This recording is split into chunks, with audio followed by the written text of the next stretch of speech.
May the words of my mouth and the meditations of all our hearts be acceptable in your sight, O Lord, our rock and our Redeemer. Amen. When we were kids in class, we used to play what I'm sure is an ancient and universal game much beloved by students everywhere. The game consisted of trying to get our teacher to ramble off topic for as long as possible. It didn't much matter what it was about, as long as it wasn't the lesson on hand. And over the course of the year, we'd learn each teacher's particular weaknesses. Some teachers could be persuaded to talk about something obscure they loved. Other teachers could be tempted to get riled up and go on and on about something that infuriated them. The really clever teachers still managed to teach us something, even as they spiraled down the rabbit hole. But that wasn't the point for us. The point was wresting some semblance of control over what was happening in the classroom. It was pretty awesome when we could. Jesus is in his last week of life, here in this passage from Matthew. He's got a specific message to impart to humankind. But there's plenty of other people who are doing their darndest to get him off track. Here we've got two very different and opposing groups: a religious sect, the Pharisees, and political fanatics, the Herodians. But in this moment, the two are united in their goal to wrest control of the situation away from Jesus. Or better yet, to get him to say something so offensive that his followers turn away. So they ask him a controversial question, whose answer is guaranteed to either offend the religious folks or tick off the political ones. But Jesus sees through their game and refuses to play.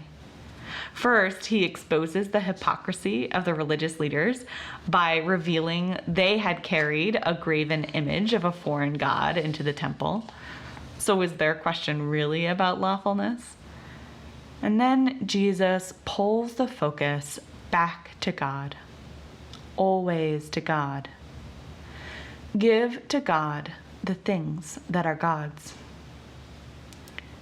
There will always be people, things, corporations, other forces in our lives attempting to lead us off topic. So many distractions.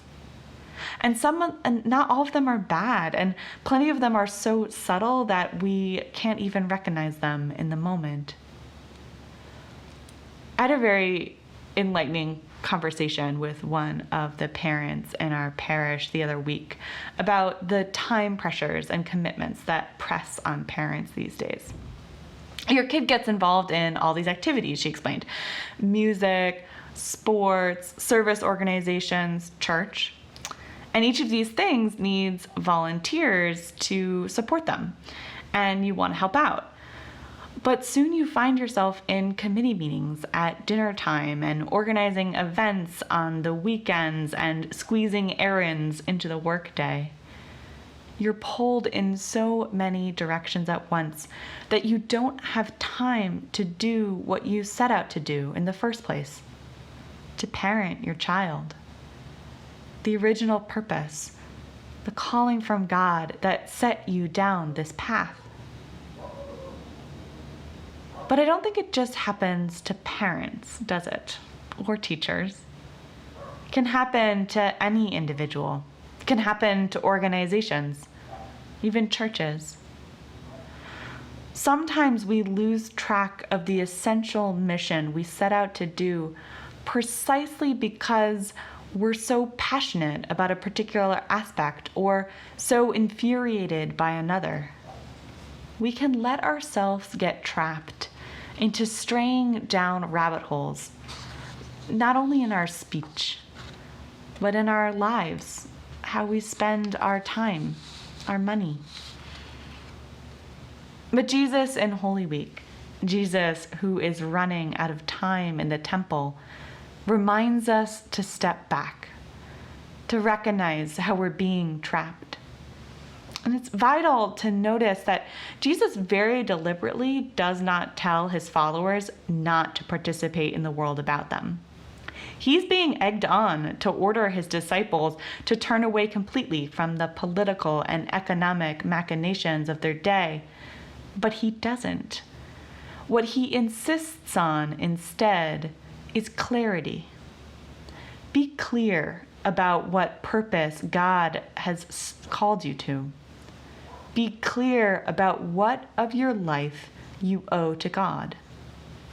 Participate, but don't get distracted. I spoke with a parent this summer who was feeling a bit guilty about how much their family had stepped back from church during the craziness of the spring. I spoke to a lot of families that felt that way, actually. But this particular parent then shared with me a absolutely delightful story about a hilariously curious question their child had asked about God and bodily functions and the wonderful conversation that ensued. And I thought, well, that's faith formation. You've been doing it all along. Being part of church often means being asked to give of yourself, your time, your money. I know because I'm often the one doing the asking.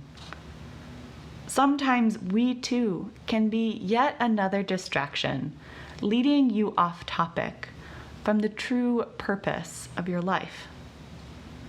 And sometimes, and I think you'll know in your heart, we can be the voice of God, calling you to give back to God what is God's. Untangling which is which, that's the task of living a godly life. Being an imitator of Christ takes guts. It takes guts to admit what's been pulling us away from God and what's most important. But Jesus is here in the voice of a friend, a priest, a parishioner, calling you back to God. Amen.